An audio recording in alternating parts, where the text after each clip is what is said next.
उन 7 द्वीपों में जम्बू द्वीप और जम्बू द्वीप में 9 वर्ष और उस 9 वर्षों में भी एक भारतवर्ष, जिस भारतवर्ष में हम आप निवास करते हैं। इस भारतवर्ष के अधिदेवता भगवान श्री बद्री विशाल, श्री बद्री नारायण, जो उत्तराखंड में तप करते रहते और अपनी तपस्या के माध्यम से भारत के प्राणियों को तप की प्रेरणा देते। ये भारतवर्ष तपोभूमि है। भारतवर्ष को छोड़ करके बाकी जो 8 वर्ष हैं वो स्वर्ग की भूमि के समान भोग भूमि है। भारतवर्ष ही एक कर्म भूमि है, जहां कर्म करके व्यक्ति तप के द्वारा, अपने कर्म साधना के द्वारा उत्कर्ष को प्राप्त करता है। भारतवर्ष का वर्णन किया और इसी क्रम में श्री सुखदेव भगवान ने राजा परीक्षित को नरक का वर्णन करके सुनाया।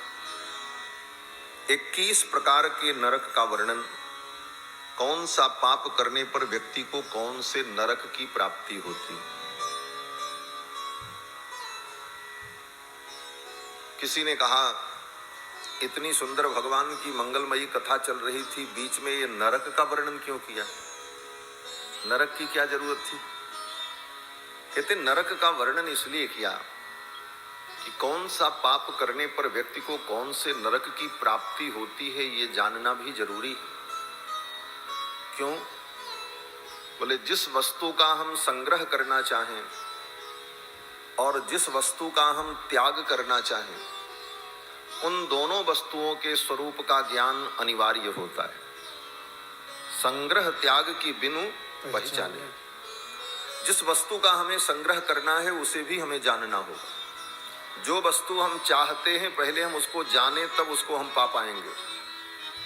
और जिस वस्तु को हम नहीं चाहते, त्यागना चाहते हैं, बोले उसके स्वरूप को भी जानना जरूरी है। जब तक उसके स्वरूप को आप नहीं जानेंगे तब तक उसको त्याग नहीं पाएंगे। पुण्य को जानना जरूरी है, लेकिन पुण्य के साथ साथ पाप को भी जानना जरूरी है। पाप क्या है, तभी आप पाप से बच पाएंगे, अन्यथा आपको समझ में नहीं आएगा कि ये पाप है कि पुण्य। इसलिए जिन वस्तुओं का त्याग करना है उसके भी स्वरूप का ज्ञान होना चाहिए। पाप कर्मों का परिणाम बड़ा भयानक है, यह हमें बोध होगा तभी हम पाप कर्मों से विरत होंगे। इस दृष्टि से श्री सुखदेव भगवान ने राजा परीक्षित को नरक का वर्णन करके सुनाया। बोले राजा परीक्षित कौन अब पाप करने जा रहे हैं? अब तो 7 दिन के लिए बैठ चुके हैं कथा सुनने के लिए, अब तो उनको वैकुंठ ही जाना है। उनके लिए इसका क्या प्रयोजन था? भाई परीक्षित तो कथा सुनने बैठ गए, 3 दिन बीत गए, 4 दिन शेष बचे हैं। अब परीक्षित कोई पाप करने जाएंगे नहीं, अब तो यहीं गंगा के तट पर उनका शरीर पूर्ण होगा, तो उनको तो पाप से बचने के लिए कोई प्रेरणा देने की आवश्यकता नहीं थी। परंतु यह ग्रंथ सुखदेव जी ने राजा परीक्षित को जो सुनाया है, परीक्षित तो एक निमित्त है। संसारिणाम करुणयाः पुराण गुह्यम तम व्यासु सूनुमुपयामि गुरुम मुनीना। संसारिणाम करुणया, हमारे आप जैसे संसारी प्राणियों के ऊपर करुणा करके श्री सुखदेव भगवान ने ये कथा राजा परीक्षित को सुनाई। परीक्षित तो केवल बहाना है, निमित्त है। संसार के प्राणियों तक ये कथा पहुंचे, लोगों को ये ज्ञान प्राप्त हो, यही मुख्य उद्देश्य था। संसारिणाम करुणयाः पुराण गुह्यम तम व्यासु सूनुमुपयामि गुरुम मुनीनाम। ऐसे व्यास जी के पुत्र जो मुनियों के भी गुरु हैं, बड़े बड़े मुनि भी जिनको गुरु के समान आदर देते हैं, ऐसे सुखदेव भगवान को हम सभी लोग प्रणाम करते हैं। तो सुखदेव भगवान ने जो कथा सुनाई, इसका उद्देश्य संसार के प्राणियों का कल्याण, हमारा आपका कल्याण। नरक का वर्णन करके सुनाया। सुखदेव जी कहते हैं, जो लोग अपने जीभ के स्वाद के लिए अपने शरीर की पुष्टि के लिए निरीह प्राणियों को मारकर उनके मांस का भक्षण करते हैं, वे पापी प्राणी कुंभीपाक नाम के नरक में डाले जाते हैं। यस्त्विहिवा उग्रह पशून् पक्षिणो प्राणत उपरंधयन्ति तमपकरुणं पुरुषादैरपि विगर्हितम् अमुत्र यमानुचराः कुंभीपाके तप्ततैले परिरंधयन्ति। उन प्राणियों को जो अपने जीभ के स्वाद के लिए निरीह पशुओं को मारकर उनका मांस भक्षण करते हैं, उन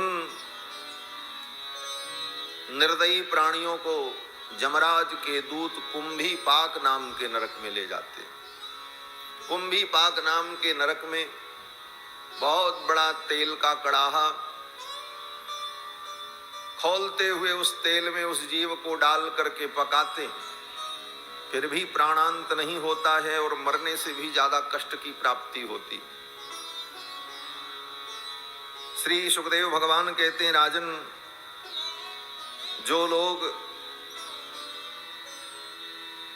यस्तुहिवा निज वेद पथात अनापद्गतः पाखंडम चोपगतः तमसि पत्रवनम प्रवेश्य कषया प्रहरन्ति। जो लोग अपने सनातन धर्म के मार्ग को छोड़कर नए नए पंथ और नए नए मत से प्रभावित होकर अपनी सनातन वैदिक परंपरा से विमुख हो जाते हैं, ऐसे प्राणियों को यमराज के दूत असिपत्र नाम के नरक में ले जाते हैं।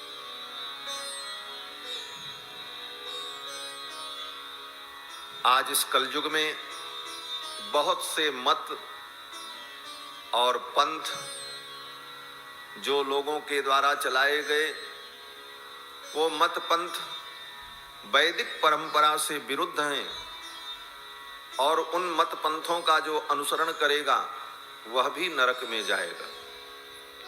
कलयुग में दंभी लोग, दंभ करने वाले लोग नए नए पंथ और मत बनाएंगे। दंभिन निज मति कलप कर प्रकट किए बहुपंथ। तुलसीदास जी महाराज रामायण में लिखते हैं कि दंभी लोग कलयुग में नए नए पंथ बनाएंगे और उन पंथों के चक्कर में जो पड़ा वह भी नरक में जाएगा, क्योंकि अपनी परंपरा से वो भटक जाएगा। और उनको यमराज के दूत असिपत्र नाम के नरक में ले जाते हैं।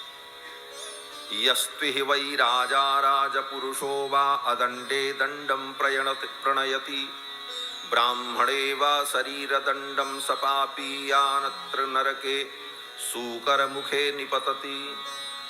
जो राजा के कर्मचारी, जो राजा के कर्मचारी हों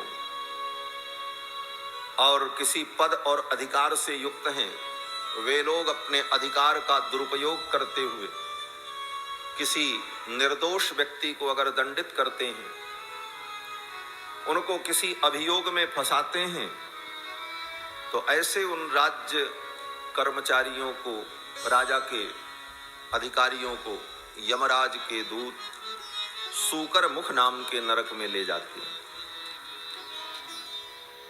इसके साथ साथ यह भी कहा, ये तुह वै दाम्भिकाः दंभ यज्ञेषु पशून् विशंति। जो धर्म के नाम पर पशुओं की हत्या करते हैं, पशुओं की बलि चढ़ाते हैं, शास्त्र सम्मत जो कार्य नहीं है ऐसी हिंसा जो करते हैं, ऐसे उन प्राणियों को यमराज के दूत नरक में ले जाकर के विभिन्न प्रकार की यातनाएं देते हैं। श्री सुखदेव भगवान कहते हैं, राजन, यस्त्विहि वै सवर्णां भार्यां द्विजोरेतः पाययति काममोहितस्तं पापकृतम् अमुत्ररेतः कुल्यां पातयित्वा रेतः संपावयन्ति। जो व्यक्ति भोग की भावना से काम सुख के लिए काम शास्त्र के नैतिक नियमों का परित्याग करके भोग सुख के लिए विकृत काम भोग का आश्रय लेता है, उसको यमराज के दूत ऐसे नरक में ले जाते हैं जहां पर उसे रेत पान कराया जाता है। ये सब वर्णन श्री सुखदेव भगवान ने राजा परीक्षित को सुनाया। राजा परीक्षित भयभीत हो। राजा परीक्षित ने कहा, महाराज पाप तो सबने कुछ न कुछ किया है। कोई व्यक्ति अपने छाती पर हाथ रख करके ये नहीं कह सकता कि हम पुण्यात्मा हैं, हमने कुछ गलती नहीं की। तो इन नरक की यातनाओं से बचने का उपाय, अगर गलती हो ही गई और जीव का स्वभाव ही है गलती करना, अनादिकाल से यही तो करते चले आए और अच्छा क्या किया, अच्छा करते तो हमारी ये दशा क्यों होती। और जिस चीज का स्वभाव बन जाता है वो स्वभाव छूटता भी नहीं। कोई ऐसा पाप नहीं है जो पाप हम आपने न किया हो, और उन पापों का परिणाम भी भोग चुके हैं और फिर भोगेंगे। अगर करेंगे तो भोगना पड़ेगा ही। अभूतपूर्वम मम भावि किम वा सर्व